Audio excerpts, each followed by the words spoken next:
Normalmente, cuando se mira una pared de ladrillos, la mente asume de inmediato que es algo completamente inamovible. Claro. O sea, si alguien la golpea con el puño desnudo, pues se rompe los nudillos. Es sólida, es real. Y parece el final absoluto de la historia. Sí, totalmente. Y durante siglos, bueno, la ciencia más clásica nos ha enseñado que la materia es un destino fijo, algo estricto y, sobre todo, sordo a nuestras intenciones. Bienvenidos a esta inmersión profunda en nuestras fuentes. Hoy cerramos la serie sobre ingeniería de la realidad. Y es que esa idea de solidez, proporciona una seguridad enorme. Es muy reconfortante pensar que la realidad física es simplemente un bloque de hormigón sobre el que se camina cada día. Un escenario donde mandan las leyes de Newton y punto. Exacto. Un escenario gobernado por leyes mecánicas inalterables, donde los seres humanos son solo espectadores o, bueno, en el mejor de los casos, piezas que rebotan unas contra otras. Pero luego uno se sumerge en los archivos que tenemos hoy sobre la mesa para este análisis monumental titulado Malkuta y el acceso al kernel, y de repente esa pared de ladrillos empieza a parpadear. Como si tuviera un fallo de píxeles, fíjate. Tal cual, como un fallo en la pantalla.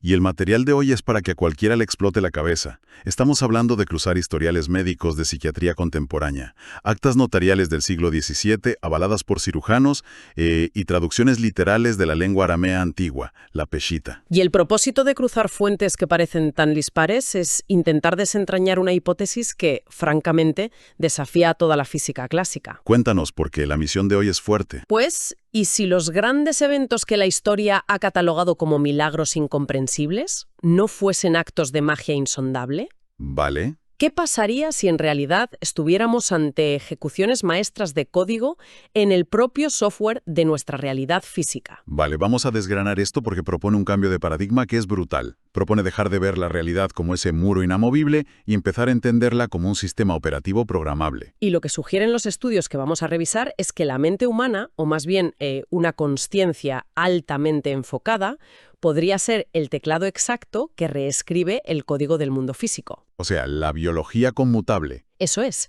Si conectamos esto con el panorama general, para entender la mecánica sin recurrir a ningún esoterismo, hay que observar primero el propio cuerpo humano. Claro, empezar por lo que tenemos más cerca. Al revisar la historia clínica bajo la lupa de la epigenética actual, se observan patrones donde ese software mental altera el hardware biológico, en cuestión de segundos. ¿Segundos? Sí. El ejemplo más demoledor en las fuentes médicas que tenemos es el trastorno de identidad disociativo, el TID. Que es lo que en la cultura popular, siempre se ha conocido como personalidad múltiple, ¿no? Exacto, pero aquí no estamos hablando solo de un cambio de acento o de que alguien cambie su comportamiento. Ya. Los historiales médicos detallan alteraciones biológicas medibles y radicales. Detengámonos ahí porque esto es clave. Pues los psiquiatras documentan casos donde un mismo paciente alberga distintas identidades y la respuesta fisiológica del cuerpo cambia dependiendo de qué personalidad esté, digamos, al mando. Madre mía. Un caso muy citado muestra una personalidad A que padece una diabetes severa. Diabetes real, con pruebas médicas. Masivos. Real. Su páncreas no produce insulina de forma adecuada y necesita inyecciones. Sin embargo, cuando la personalidad B asume el control del cuerpo, los análisis de sangre muestran que los niveles de glucosa se normalizan de forma instantánea. Es que no es que el paciente crea que ya no tiene diabetes y, se sienta un poco mejor. No. Es que el páncreas, que es un órgano físico, empieza a segregar insulina correctamente, porque el programa de la identidad ha cambiado. Efectivamente. Y las fuentes también mencionan casos de alergias letales al cítrico, por ejemplo. Sí, esos son alucinantes. Donde una personalidad come una naranja y entra en shock anafiláctico total. Y la otra personalidad come exactamente la misma naranja en el mismo cuerpo y no le pasa absolutamente nada. En el mismo estómago. Es como si el cuerpo humano fuera un monitor de ordenador. La pantalla de tu portátil no decide lo que muestra, ¿verdad?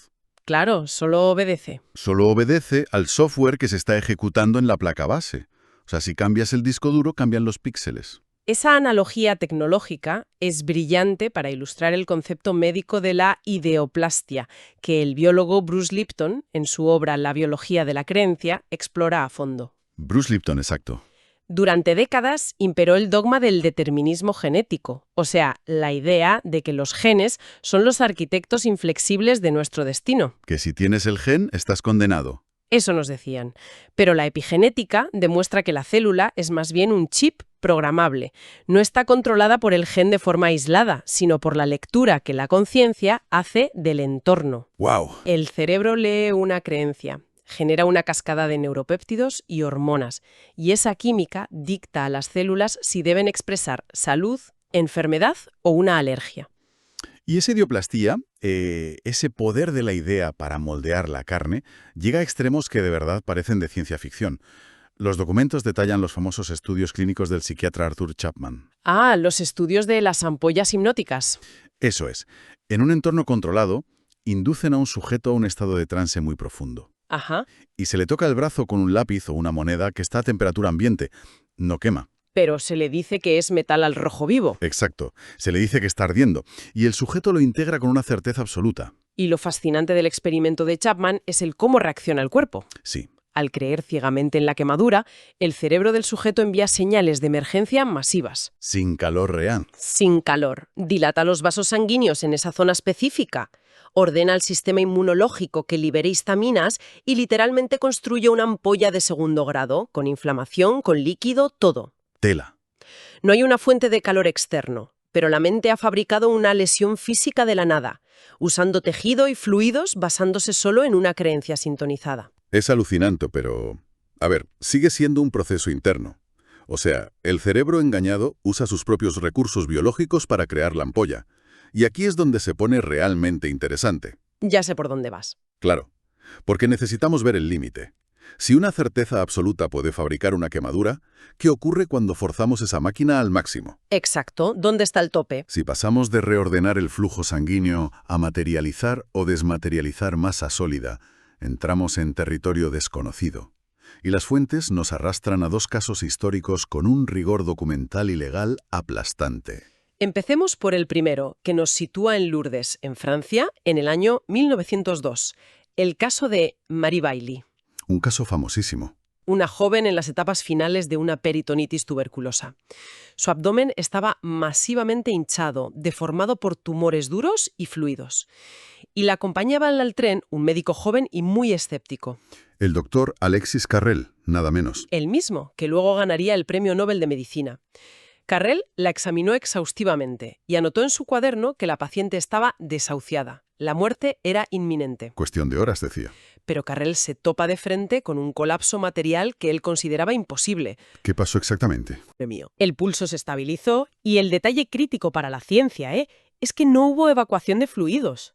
No hubo vómitos ni hemorragias. Entonces, La materia sólida y el líquido infectado simplemente dejaron de ocupar espacio en el universo físico. Se reordenó o desapareció. a ver, vamos a parar un segundo y hacer de abogados del diablo, porque alguien que nos escuche podría decir, bueno, son relatos de 1902, a lo mejor el diagnóstico de los tumores era erróneo, Es lo primero que se piensa, claro. o que el cuerpo reabsorbió los tejidos de alguna forma hiperacelerada. Un milagro biológico extremo, pero biológico al fin y al cabo.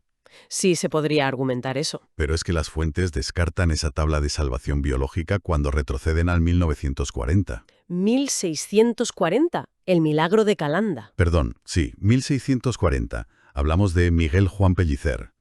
A este hombre le amputan la pierna derecha por debajo de la rodilla en 1637. Una amputación real y documentada. Y pasa años mendigando con una pata de palo en Zaragoza, a la vista de todo el mundo. Cientos de personas lo veían a diario. Su pierna original llevaba años enterrada en el cementerio del hospital. Y una noche de 1640, mientras duerme en un trance profundo, le vuelve a aparecer la pierna. Así es. Pero, ¿cómo explicamos esto sin apelar a la magia medieval? Pues se justifica, y esto es lo fuerte, a través del abrumador proceso jurídico que hubo inmediatamente después. No es una leyenda de pueblo, es un caso judicial formal. Con notarios y todo. Entre 1640 y 1641, un notario real, Miguel Andreu, levantó actas. Se recogió el testimonio bajo juramento de decenas de testigos, Incluyendo cirujanos. incluyendo al cirujano que aserró la pierna, Juan de Streman.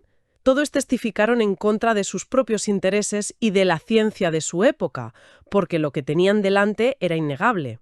Pellicer tenía dos piernas. Y lo más perturbador para la medicina forense es que la nueva pierna presentaba las cicatrices antiguas, incluida la mordedura de un perro que tenía de niño. A ver, necesitamos una explicación técnica para esto. O sea, una ampolla hipnótica reordena la sangre. Un tumor que desaparece podría ser materia que se descompone, retorciendo mucho la ciencia, Sí, llevándolo al límite. pero generar una extremidad completa de la nada, con sus huesos, músculos, las venas y las cicatrices antiguas, eso desafía la termodinámica por completo. Totalmente. Y aquí es donde las fuentes introducen el concepto de la latis. La red informativa, ¿no? Exacto. La matriz espacial estudiada por neurofisiólogos como Jacobo Grinberg. La latis se describe como una red de información cuántica que subyace a todo el universo. Vale. Todo lo que existe, la materia, el espacio, no son más que perturbaciones en esta red. Y en física cuántica existe el colapso de la función de onda. Que básicamente es que una partícula existe en múltiples estados posibles hasta que la observación la obliga a materializarse. Así es, hasta que un observador fuerza un estado concreto. O sea, para entenderlo con un ejemplo tecnológico cotidiano, la Lattice sería como un servidor en la nube gigantesco que contiene el código de todo lo que existe. Sí. Y el colapso de la función de onda es el acto de pulsar el botón de descargar y ver cómo ese código se convierte en un archivo real en tu disco duro. Es una traducción perfecta. Pellicer estaba durmiendo, en un estado de trance profundísimo. Su cerebro funcionó como una antena, logrando lo que Grinberg llama alta sintergia. O sea, se conectó sin interferencias. Exacto. Se conectó con esa red informática del universo, descargó la información estructural de su pierna sana y forzó un colapso de la función de onda a nivel macroscópico. ¡Wow! La carne no creció biológicamente esa noche. Claro, no dio tiempo. La información se materializó al instante. Es una idioplastia extrema. Madre mía, si un cerebro humano puede actuar como una antena capaz de descargar materia física desde esta Lattice, a ver, eso cambia por completo cómo leemos la historia. Por completo. Significa que personajes que hemos archivado como santos o figuras religiosas eran en realidad auténticos hackers de la Lattice. Lo fascinante aquí es que, al despojar sus actos del dogma religioso y analizarlos a través de la física, vemos que alteraban parámetros fundamentales del entorno. Hablemos de José de Cupertino, por ejemplo. El místico italiano famoso por sus levitaciones en el siglo XVII. No se escondía, volaba a la luz del día, frente a multitudes. Incluso atestiguado por el Papa Urbano VIII. Hay actas canónicas precisas, pero claro, ¿cómo se hackea la gravedad? No es una creencia, es una curvatura del espacio-tiempo. Los estudios sugieren que Cupertino operaba en ondas θ muy profundas. Al hacerlo, apagaba por completo la percepción de las leyes físicas de su entorno. O sea, lograba una alta sintergia. Exacto. Su coherencia mental era tan alta que modificaba la lattice a su alrededor. Para él, el aire adquiría una densidad sólida, reprogramando el valor de la masa de su cuerpo. Y luego tenemos el caso de Santa Bernadette Soubirous. Aquí no hablamos de gravedad, hablamos del hackeo del tiempo biológico. La atemporalidad. Su cuerpo fue exhumado 3 veces en el siglo XX y permanece incorrupto, elástico y sin embalsamar. Eso es alterar la entropía, la segunda ley de la termodinámica. Así es.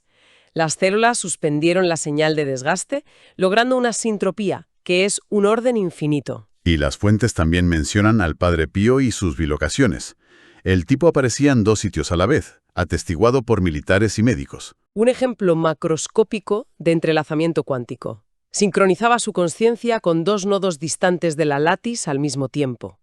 El común denominador de todos ellos era el aislamiento total del ruido del entorno. Claro. Sus comandos de identidad dictaban las normas sobre la realidad, en lugar de pedirle permiso. Vale. Si estos místicos eran usuarios avanzados de este sistema operativo, las fuentes nos sugieren que tuvo que existir un arquitecto maestro que dejó el manual. Es hora de decodificar a Yeshua, a Jesús, desde la perspectiva de la ingeniería cuántica. Dejando la religión a un lado e yendo al código fuente arameo, la Peshita. Totalmente. Por ejemplo, en Lucas 17:21 nos han traducido «El reino de Dios está entre vosotros».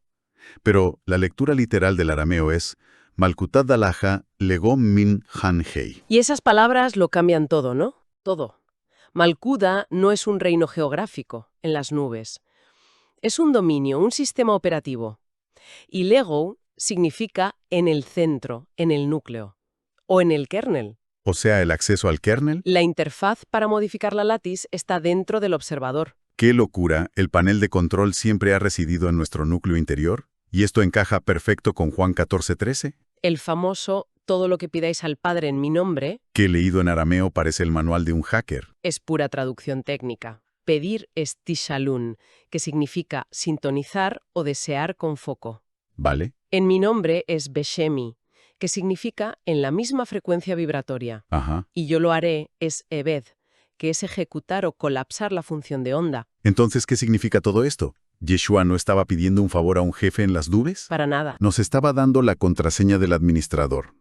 La enseñanza real es, oye, cualquier cosa que sintonices operando en mi misma frecuencia, el sistema lo ejecutará. Exacto. Era el beta tester de la humanidad demostrando lo que pasa cuando el hardware biológico corre un software sin virus, de miedo. Esto plantea una pregunta crucial sobre lo que llamamos gracia o fe. A ver, No son fe ciega, sino certeza matemática. Yeshua, al curar la mano seca en sábado, demostró autoridad cuántica. el protocolo del arquitecto. Sí, requiere eliminar el ruido de los fariseos, que es el escepticismo del entorno. Como apagar las interferencias del Wi-Fi. Tal cual. Implica lograr una coherencia cerebro-corazón, bajando a ondas teta, donde el ego se apaga y accedes al kernel. Impuso una observación de salud inquebrantable, forzando a la materia a obedecer. Es alucinante. O sea, en resumen, la realidad se revela no como un destino fijo, sino como un lienzo participativo. Así es. Desde las identidades disociadas cambiando la química de la sangre, los colapsos cuánticos de Calanda y Lourdes, hasta llegar a decodificar las instrucciones de Yeshua. El Malkuth ha siempre estado ahí. Pero, fíjate, esto nos deja con una idea muy inquietante que no podemos ignorar al cerrar este análisis. A ver, cuéntame. Si la física cuántica y los textos antiguos coinciden en que nuestro subconsciente colapsa las posibilidades en realidades físicas, ¿qué tipo de milagros o, peor aún, de desastres invisibles estamos programando colectivamente? Buf, es que claro, la atención de la gente. Exacto. Todos los días a nivel global cedemos nuestra antena al miedo constante que proyectan los medios de comunicación. Es verdad. Somos programadores dormidos escribiendo código de pesadilla. Y lo usamos para teclear nuestro propio miedo. Dejamos esto aquí para que la audiencia le dé unas cuantas vueltas. Y a quienes nos escuchan en YouTube, queremos saber qué pensáis. Sí, nos encantaría leer los comentarios. ¿Conocéis otros casos históricos o médicos de curaciones inexplicables? ¿Habéis experimentado alguna vez esa certeza absoluta donde vuestra intención cambió la realidad material de forma repentina? Dejad vuestra experiencia en los comentarios. Nos encantará leer este intercambio de evidencias. Gracias por acompañarnos en este viaje por la ingeniería de la realidad. Un saludo y hasta la próxima inmersión.